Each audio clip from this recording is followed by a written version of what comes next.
Hey everybody, welcome. It's Hicks, results coach and national influence and leadership trainer, and I'm very excited to have you here today. We're going to be covering 4 simple steps that will enable you to create ethical influence with literally anybody. So I don't care whether you're talking to a prospective customer or client, or if you're trying to have greater influence in your romantic relationship, or whatever the case is. I want to share with you the key steps that are necessary to make this happen. So a little bit of background. This is an area that I've been obsessed with understanding for almost half a decade now. The studies of influence and persuasion are ones that I decided I needed to figure out how to master, because what I came to understand is influencers are the individuals that make the world go round, okay? Every single one of us has had somebody that has convinced us to take an action that we previously didn't know that we really needed to take. And because we took action in that way, we were empowered. We made a decision that actually moved our life forward. And very much so in the same sense, I know that you have a message that you are trying to bring to other individuals. Maybe you actually do work in sales and you have a real product that you know can add value to people. Maybe you're working with a nonprofit organization and you have to sell people on your cause. You've got to get people to volunteer, to sign up, to donate, right? And you've got real value that you're trying to bring into the world, and you need to ethically influence other individuals to join you in that cause. Maybe, you're a part of a church and you're trying to bring people into your congregation. I don't know what the case is, but what I do know is you've got a message, you have a cause, you have something that you're trying to bring to the world. And if you want to do that as powerfully as possible, then you have to be able to master the skills of ethical influence. Another great example is, I'm sure that at some point in your life, if it's not happening right now, you're going to be in charge of a team. You're going to be leading a group of individuals, and you're certainly going to have to know how to ethically influence those individuals, how to unify them behind a common vision, and how to get them all to take unified action. And the skills of influence and leadership are synonymous with one another. You cannot have leadership without influence. So let's dive in and really talk about this. Well, first of all, let's talk about what the hell do I mean by influence in the first place. What I mean by influence is your ability to align somebody's deepest values behind an offer that you have for them. So in other words, if you're selling a product, okay, and you'll hear me often talk in the context of selling, sales, etc., even though I understand that that doesn't apply to all influencers, it's a good shorthand for us, right?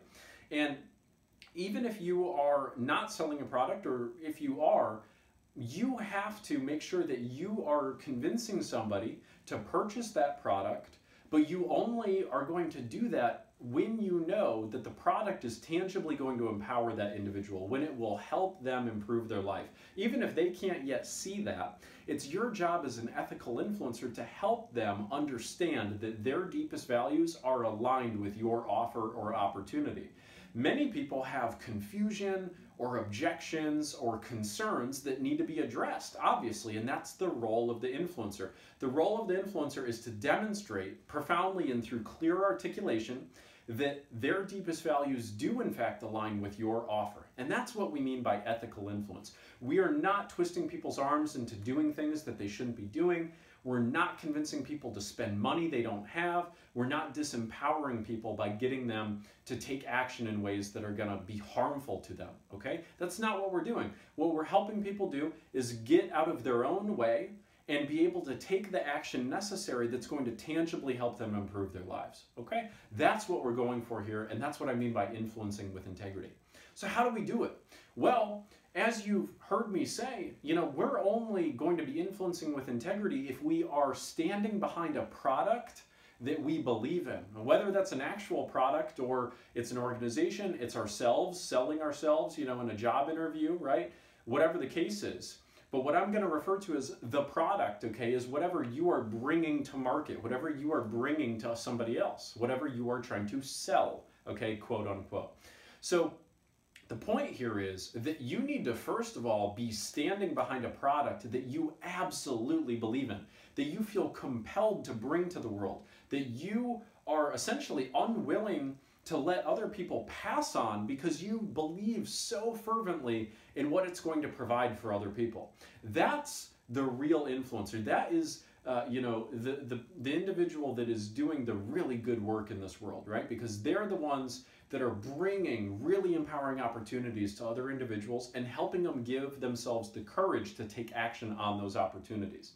So if you've tangibly found a product that you really, really believe in, the question now becomes, why in the world would you be influencing somebody else with anything less than your absolute confidence and certainty that they should be taking action with you? And I see this mistake happen all the time with novice influencers of all stripes. They actually do have a product they believe in, but the problem is when they go to communicate and try to sell somebody on that product, they're not communicating with congruency, meaning that they're not aligned from head to toe with certainty that the individual needs to take action and actually purchase that product. And that's a problem, because you cannot give somebody something you do not already have. If you do not have an immense level of certainty that this product is going to tangibly improve the lives of the person you're talking to, then it's going to be very difficult for you to convince that individual that they should join you on your cause, that they should donate to your organization, or that they should take action in whatever way it is that you're proposing to them that they do so. If you are not sold, you will not sell anyone else. So the most important sale you have to possibly make is on yourself. And that's what I mean by saying developing an unreasonable psychology. To develop an unreasonable psychology means that you get unreasonable. It means that you are literally willing to go to bat for this person. It means that you are literally willing to do what it takes to meet their needs profoundly, to make them feel comfortable about taking action on your opportunity. It means that you are not willing to settle for them saying no, because you understand the utterly horrible consequences that will befall them when they do say no. So if you're curious about how to actually develop an unreasonable psychology, to get to that level where you are unstoppable as an influencer, where you're unwilling to take no for an answer, and people are going to be thanking you down the line because you didn't let them give you no as an answer, if you're curious about how to do that, you really just need to answer 3 simple questions. And I'm going to implore you to pause and actually answer these questions right here and right now. So first of all, think about what is the product or message that you're trying to communicate, okay? Get clear on that. Now also get clear on who it is that you're trying to influence, okay?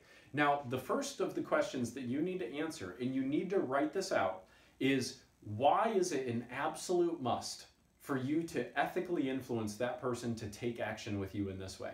Why is it an absolute must, okay? Why is it an absolute must for you to convince your team to get behind this new vision? Why is it an absolute must for your employer to give you that promotion and that raise that you're asking for? Why is it an absolute must for your wife or your husband to agree with you that you should go and see this movie instead of this movie, okay?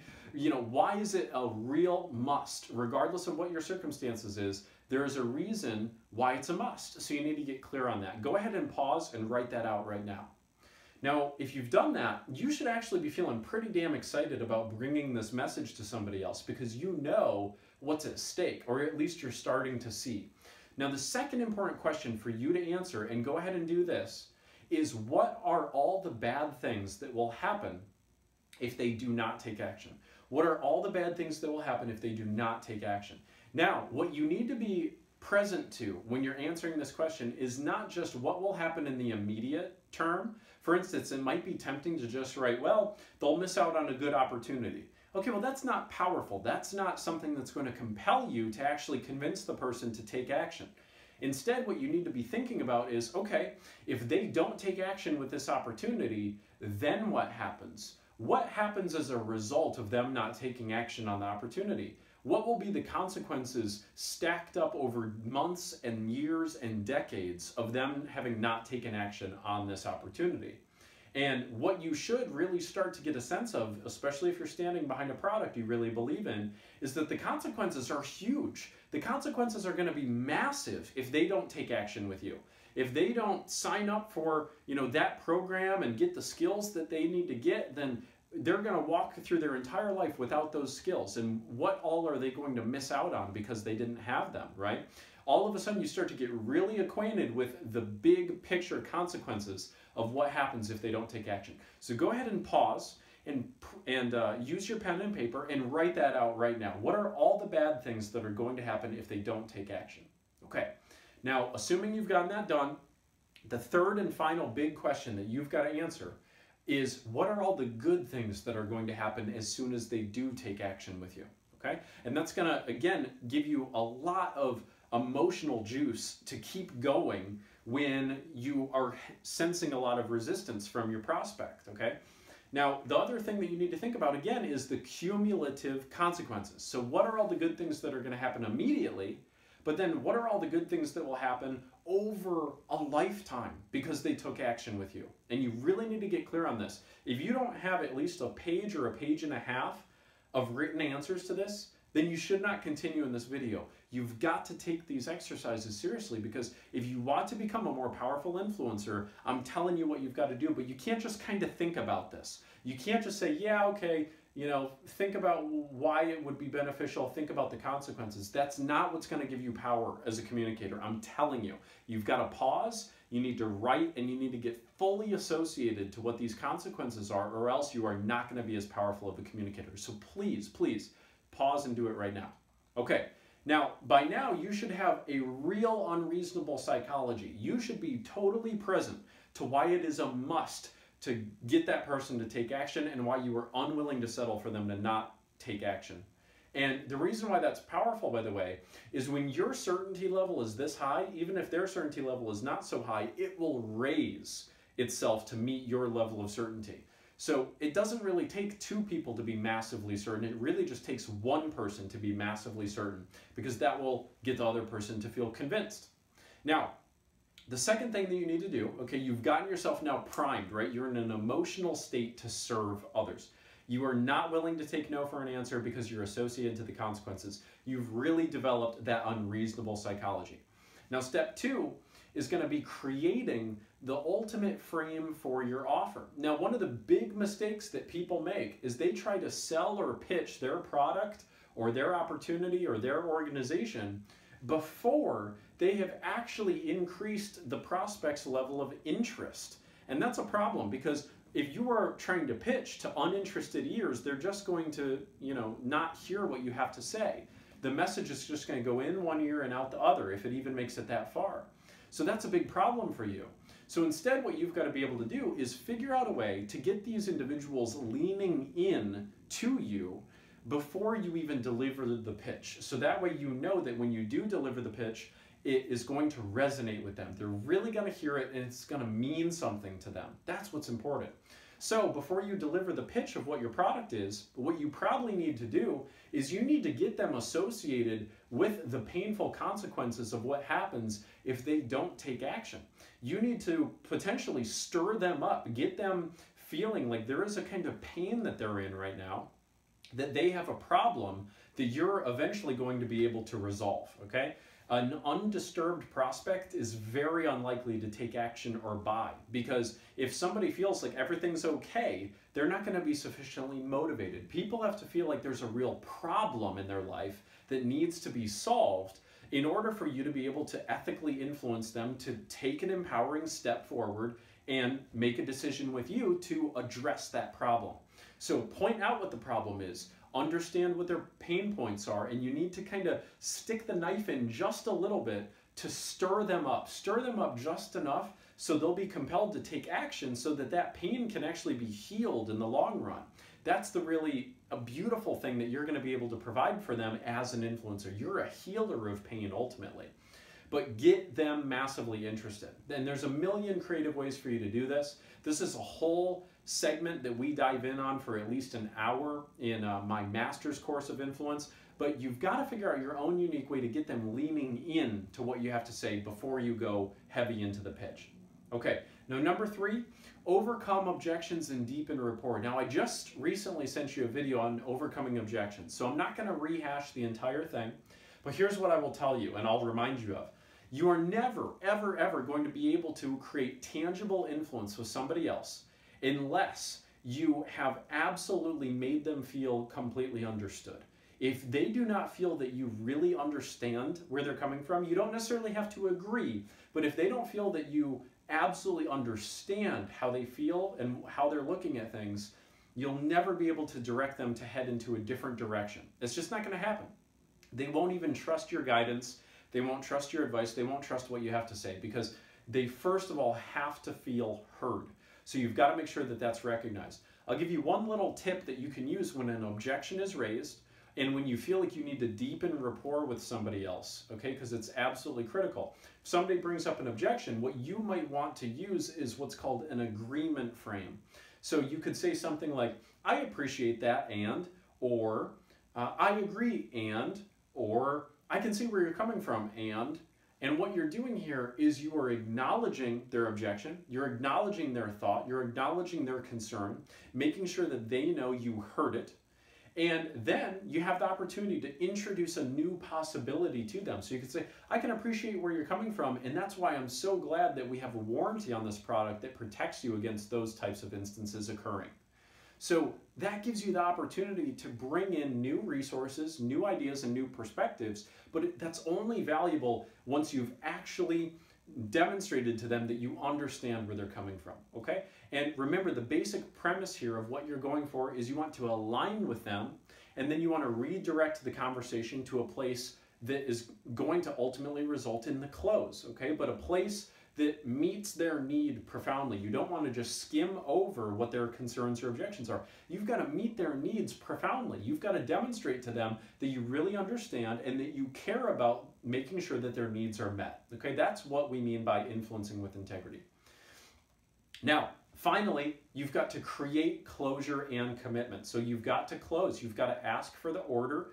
You've got to make it happen. Now, one of the most effective tools in understanding how closing works is the previous 3 steps, because if you have done your job, if you have absolutely created rapport with them, if you have built massive interest around your offer, and if you've developed an unreasonable psychology that says, I'm not going to take no for an answer, then closing actually is not going to be that much work for you at all. Because if their needs are profoundly met, they're going to not feel any friction towards closing. And it's really just going to be as simple as you saying, would you like this to be delivered this week or next week? And whichever one they say, the answer is going to be a yes. So there's a million little test closes that you can use. That's one of my favorite. It's the A or B close. So you could say, if you were going to buy this, would you want it in brown or black? Whichever answer they give you, it's a yes, right? You know, if you were going to join this program, would you want to do it at this level or this level? And they say, well, I think I would want to do it at this level. Then you simply assume the sale and you say, fantastic, I can get your paperwork started right here. What's your date of birth? And you just start moving directly into the closure of the sale because you've already met their needs. You've already verified their objections are met. So you don't need to create more friction in the process. You just need to seal the deal up and provide them the tangible value that you promised. Create real closure. Now, the last piece here is commitment, because you don't want to create a close that's then going to open up later down the line. And if you've tangibly met their needs at a profound level, then this shouldn't really be much of a problem. But what is always a good idea is for you to create a vision of a future for what things are going to look like for this person now that they've taken action with you. So for instance, you could say, you know, John, I just am so curious, how good is it going to feel when you get home and you tell Mary the good news that you purchased this vehicle for the family? How excited is she going to be when you guys are taking your family trips through the Rocky Mountains and the kids are having a great time? You know, how many memories are you going to create? Okay? But what you want to do is get the individual visualizing what their future will look like with this new product with them. Okay? And what this does is it gets them excited and compelled, and it's going to ward off the close coming untied later down the line, because he is going to have to explain that to his wife. He is going to have to justify that expense. He is going to have to make sure that he explains that to them, and you want to make sure that he's fully prepared to make that happen. You want to make sure that he is not going to get cheated out of the value of this new product just because he wasn't equipped with the answers or the resources he needed, or that he didn't adequately understand what the long-term value was going to be. So you want to create a real future, a vision of a future for what their relationship with the product or opportunity is going to look like. And that's going to ensure commitment over the long haul. Okay, so now we just covered a lot of ground in a very short period of time. And like I said, I have a whole master's program dedicated to teaching you exactly all the nuts and bolts of how to be an effective influencer. In my next email, I'm going to be sending you a link with an invitation to join this master's program. It's called Mastering Ethical and Lasting Influence. It is a full online course that covers everything that you need to know in order to tangibly become a master persuader for whatever amazing cause, product, or company it is that you're out there promoting. Or if you're just promoting yourself and you want to more powerfully move through the world as an effective communicator. This program is designed not just for individuals who are in sales or fundraising or any sort of direct influencing careers, but this program is literally designed for you to be able to move through life as powerfully as possible. Because if you want to do that, if you want to move through life and business as effectively as possible, you have to master the skills of ethical and lasting influence. You just otherwise will never be able to get the buy-in you need on your ideas. You'll never be able to lead teams as effectively as you deserve to. You'll never be able to enroll clients as easily as you deserve to. And you'll never be able to empower people as much as you could with your message, with your opportunities. So stay tuned. In my next email, I'm going to have an invitation for you to check this program out, and you'll see if you're a good fit for it or not. But in the meantime, go out there and apply these skills right now. Don't wait. Go ahead and start taking action with these today. I'm so excited to see you in the next video. Take care. Until then, live with purpose. I'll talk to you again soon.